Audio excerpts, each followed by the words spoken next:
మహారాష్ట్రలో పనిచేస్తున్న trainee IAS పూజా ఖేత్కర్ వివాదం సంచలనం రేపుతోంది. ప్రస్తుతం ఆమె విద్యకు సంబంధించి సరికొత్త వివాదం తెరపైకొచ్చింది. తప్పుడు ధృవీకరణ పత్రాలు సమర్పించి ఎంబీబీఎస్ లో చేరినట్లు ఇప్పుడు అనుమానాలు బలపడుతున్నాయి. పుణేలోని శ్రీమతి Kashibai నవలే medical college and general హాస్పిటల్లో 2007లో NT3 కేటగిరీ కింద నాన్ క్రిమిలేయర్ ఓబీసీ ధృవీకరణ పత్రంతో ఆమె సీటు పొందారు. ఈ విషయాన్ని మెడికల్ కాలేజ్ డైరెక్టర్ అరవింద్ బొహ్రే ధృవీకరించారు. బొహ్రే చెప్పిన వివరాల ప్రకారం association of management of private medical and dental colleges of Maharashtra ప్రవేశ పరీక్ష రాసి పూజా ఖేత్కర్ మెడికల్ కాలేజీలో సీటు తెచ్చుకున్నారు. 200 మార్కులకు 146 మార్కులు సాధించారు. ఆమె మహారాష్ట్ర కామన్ ఎంట్రన్స్ టెస్ట్ రాయాలనుకున్నా అప్పటికే రాసిన పరీక్షలో సరిపడా మార్కులు రావడంతో నాన్ క్రిమిలేయర్ ధృవీకరణ పత్రం సమర్పించి వైద్య కళాశాలలో చేరారు. అయితే పూజా ఖేత్కర్ ఓబీసీ నాన్ క్రిమిలేయర్ కోటాలో ఎంబీబీఎస్ సీటు పొందినప్పుడు ఆమె తండ్రి దిలీప్ ఖేత్కర్ మహారాష్ట్రలో ఐఏఎస్ అధికారిగా విధులు నిర్వహిస్తున్నారు. మరోవైపు ఇటీవల పూణేలో ప్రొబేషనరీ ఐఏఎస్ అధికారిగా ఉన్నప్పుడు ఆమె వాడిన ఆడి కారును పోలీసులు ఆదివారం జప్తు చేశారు.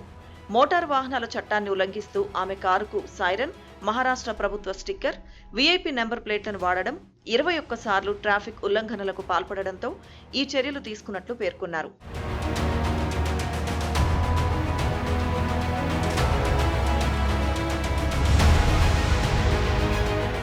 తనపై వస్తున్న వరుస ఆరోపణలపై ట్రైనీ ఐఏఎస్ అధికారి పూజా ఖేత్కర్ స్పందించారు. మీడియా విచారణను తప్పుపట్టారు. మీడియా తనంత తానుగా విచారణ జరిపి తనను దోషిగా నిర్ధారించడం తప్పని అన్నారు. రాజ్యాంగం ప్రకారం దోషిగా నిరూపణ అయ్యేంత వరకు ఎవరైనా నిరపరాధులేనని, మీడియా ట్రయల్ నన్ను దోషిగా పేర్కొనడం తప్పని ఆమె ఆగ్రహం వ్యక్తం చేశారు. ఇవన్నీ ఆరోపణలని మీరే చెబుతూ దోషిగా ప్రూవ్ అయినట్లు మాట్లాడడం సమంజసం కాదన్నారు. నిపుణుల కమిటీ ముందు తాను సాక్ష్యం ఇవ్వడానికి సిద్ధమని, కమిటీ తీసుకునే నిర్ణయానికి కట్టుబడి ఉంటానని ఆమె వెల్లడించారు. కమిటీ ముందు తాను చెప్పదలుచుకున్నది చెబుతానని, సత్యమేమిటో అప్పుడు బయటకొస్తుందని అన్నారు. ఒక ట్రైనీగా ప్రస్తుతం పనిచేయడం, విషయాలు తెలుసుకోవడమే తన డ్యూటీ అని, అదే చేస్తున్నానని చెప్పారు.